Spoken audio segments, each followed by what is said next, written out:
Heart to Art, a reading and art summer program with Miss Maura, a partnership with the Field Library. Hi all my friends from the Field Library, my name is Miss Maura and I hope you enjoy the craft that I'm going to make with you today. If you missed the story I shared on Monday, you can go back and watch that video first and then come back and make the craft. Before you use any materials, make sure that you ask an adult if it's okay. And hopefully you have somebody that can help you out if you need any help. Okay, I hope you guys have fun and enjoy. Thanks. On Monday, we read the story Imagine That, a Hoot and Olive story, written and illustrated by Jonathan D. Voss.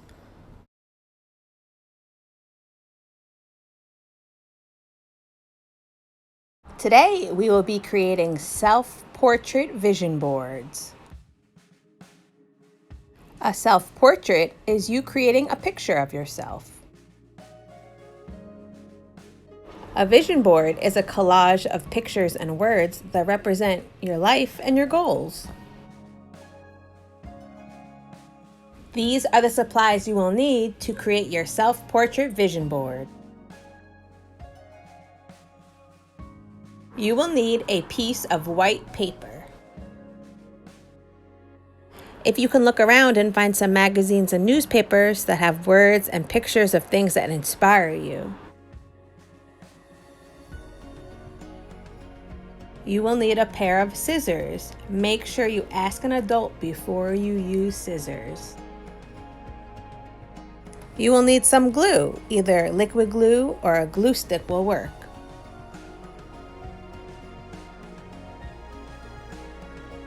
You will need a pencil. You will need something to color your self-portrait in with, so it could be crayons or markers or paint. It's whatever you choose to use.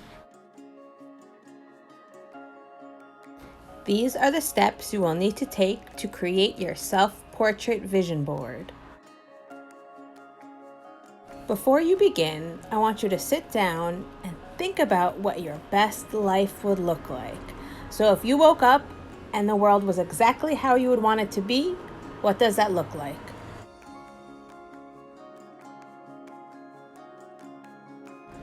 I want you to think about the things that make you happy.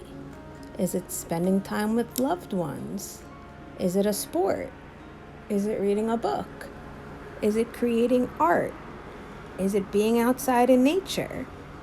Is it swimming in the ocean? I want you to think about all the things in your life that bring you joy. It is important that you put things that make you happy onto your self-portrait vision board because these are things that you know bring you joy, so you want to continue to do them. And then I want you to think about some of your goals.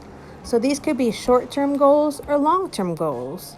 So a short-term goal could be something you have for yourself within the next few months or the next school year. And then long-term goals are more goals for your future. Maybe what you want to do when you become older. Now, a lot of times we think we have to say, well, I want to be a doctor or a lawyer. And those things are great. But it's important to remember that every job has its importance and every job has an important role in our society. So if we were just doctors and lawyers, where would everybody else be?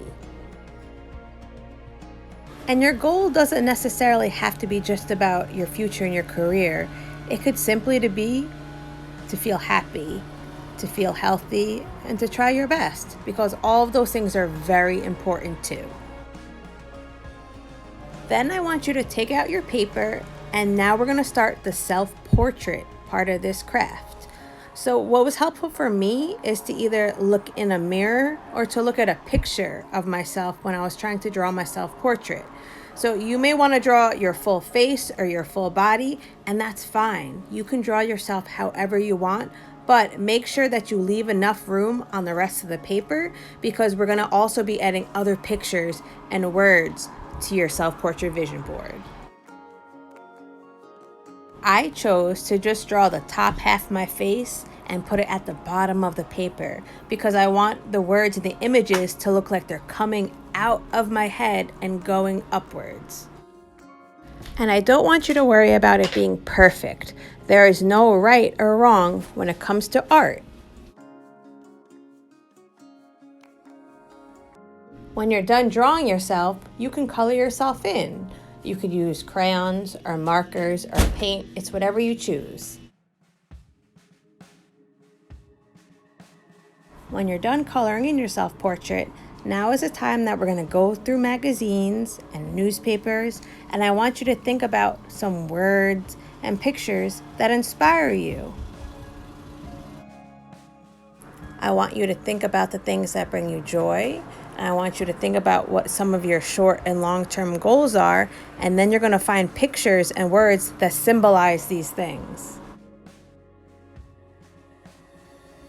Once you're done cutting out pictures and words, I want you to start thinking where you want to place everything. So before you glue anything down, I want you to place it onto your self-portrait and think of where you want to place everything.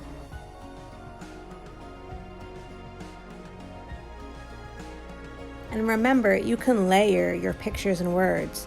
So if you want to lay out some pictures and then put words and other images on top of it, you can do that. Once you decide where you want to place everything, now is the time to glue everything down.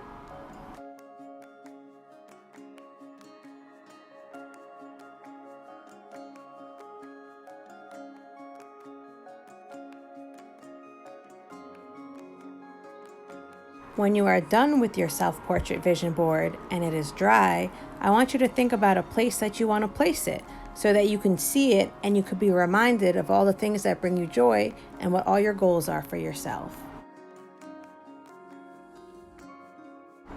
And remember, your thoughts become your reality.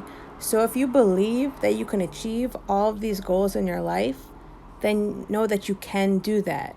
But the first step is to deciding what these goals are, and then the second step is believing it, and then you can achieve it.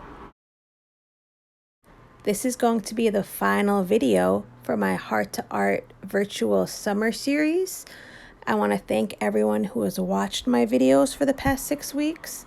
It's hard because I'm not able to know who's watching them, but I hope that you guys did enjoy them. And I'm very hopeful that next summer I will be able to facilitate the same type of program in person the way I did last summer. I wish all of my children and students and also parents, guardians, and educators good luck in this upcoming school year. I know that it's definitely going to have its challenges and it's going to be difficult, but I know that if we are strong, that we can definitely get through this. Just a reminder that during the school year, I am based within Peekskill Middle School as the Margaret's Place Coordinator and Social Worker. So if any of you have siblings that are in the middle school and they need help with anything, remind them that they can always reach out to me.